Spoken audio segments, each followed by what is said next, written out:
Oedipus. Oedipus. Hi, Dr. Welch. These are my note cards, the two 4x6s front side only. Oedipus? Yeah, they say in the film. You know they're in the dramatic.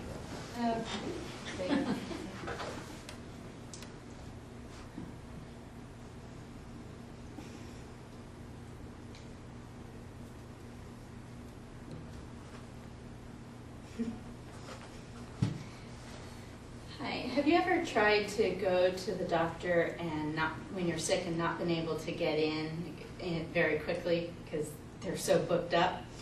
Well, physician's assistants or PAs are helping to fill that role. They are able to treat patients in a timely manner, and they have become essential to the healthcare field because they are professionals that can practice in any specialty, including primary care.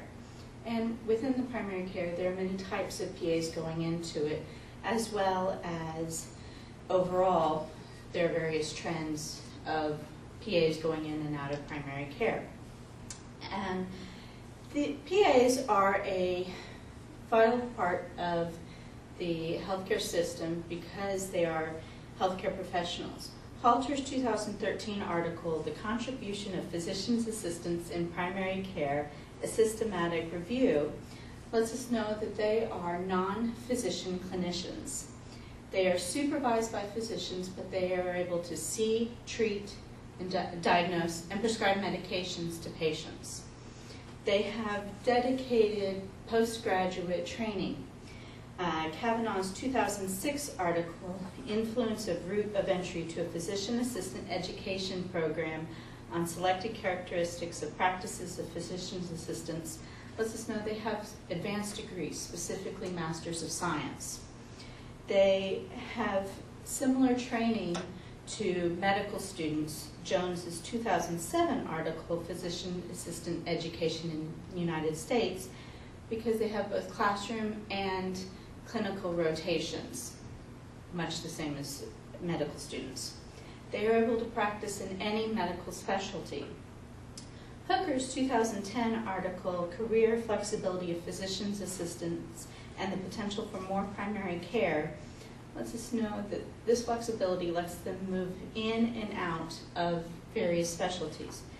Their training, because it's general and they have their rotations in different specialties, Morgan in 2010, physician's assistant education in the United States, lets us know that that allows them to practice in many specialties.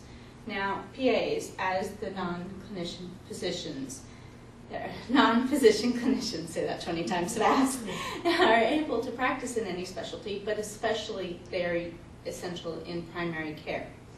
Primary care is a general area of medicine. What's included in it is general medicine, internal medicine, and general pediatrics. Wright's 2011 article, Physician Assistant Specialty Choice, a Factor Analysis, lets us know. It involves routine care such as screenings, immunizations, management of chronic conditions, as well as being the first stop before you go see a specialist. And that is from Wilson's 2008 article, Primary Care Delivery Changes as Non-Physician Clinicians Gain Independence. There is a greater demand in primary care because there is an increasing need. Green's 2013 article, Primary Care Physician Shortages Could Be Eliminated Through Use of Teams, Non-Physicians, and Electronic Communications. This is because Hooker lets us know that there are fewer medical students going into primary care, as well as with an aging population, there's an increase in the need because they're going to see the doctor more often. Now, this demand on clinicians in primary care is leading to certain types of PAs going into that specialty. Copeland's 2013 study, Physician Assistants in Primary Care, Trends and Characteristics, tells us more about these types. There is definitely a gender bias. More females than males, as well as a higher percentage of females, PAs, go into primary care than male. There's also a racial gap. More non-Caucasian PAs go into primary care than Caucasians, and specifically Hispanics are the most likely to go into primary care. Of these types, these types are causing certain trends to happen, both short-term and long-term. Overall, there has been a decrease in clinicians going into primary care. Hooker reiterates that there are fewer physicians, both because of the med students not going into it, as well as physicians retiring from that specialty. And Copeland, overall, the percentage of PAs going into it is down.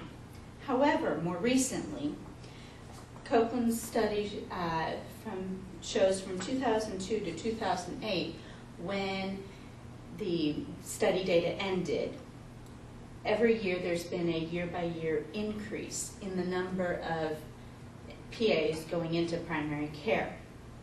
Hooker agrees that since 2007, specifically in family practice, which is also an area of primary care, more PAs are going into family practice.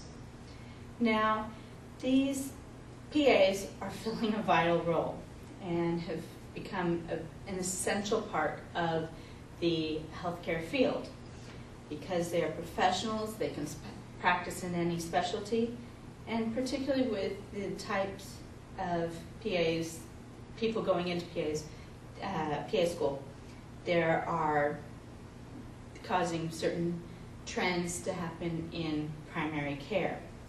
They are much needed in our healthcare field. And so the next time you go see the doctor, it may actually be a physician's assistant. Thank you. And it's online, just to make sure that you're not, as soon as you film, everybody doesn't leave the room. Yeah. That's true. So, and if you... That's funny, my mom actually is going to PA. She's a heart patient. Oh, yeah? Yeah, because she